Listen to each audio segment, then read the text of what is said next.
Quatrième partie. Brève histoire de la fanfare kimbanguiste.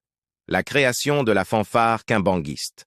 Raconte de Papa Massala, Antoine et Papa Jean Kalamvouila devant la domicile de Papa Kinwika. Les deux personnes se saluèrent. Papa Antoine Massala n'affichait pas une bonne mine. Rêveur, pâle. Son visage était plein d'interrogations.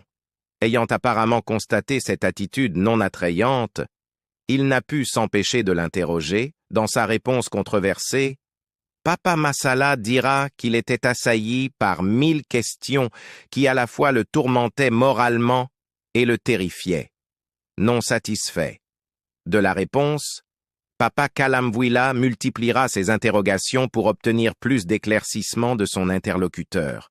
Un peu détendu, Papa Antoine Massala lui confiera qu'il avait eu la veille une vision mystérieuse par laquelle un groupe d'anges, vêtus de blanc immaculé, exécutait autour de lui des cantiques célestes avec des instruments de musique tout en montant et en descendant continuellement du ciel, sous un rythme inexorablement impeccable.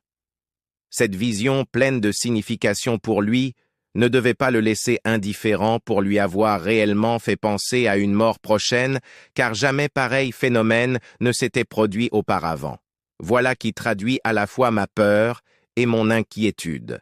C'est à la suite de cette clarification que Papa Jean Kalamvouila révélera à son tour à Papa Antoine Massala la prophétisation de son éminence, Papa Diangienda Coutima, au sujet d'un groupe musical qui sillonnera le monde avec lui dans les temps futurs pour l'évangélisation des nations, mais réserva de faire un quelconque rapprochement avec sa vision et lui commanda simplement de profiter de l'occasion pour l'entretenir avec son éminence en personne qui se trouvait présentement dans la maison.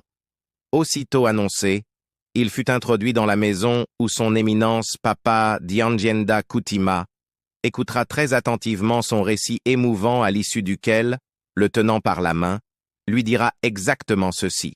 « Papa Massala, n'aie aucune crainte, tu ne vas pas mourir.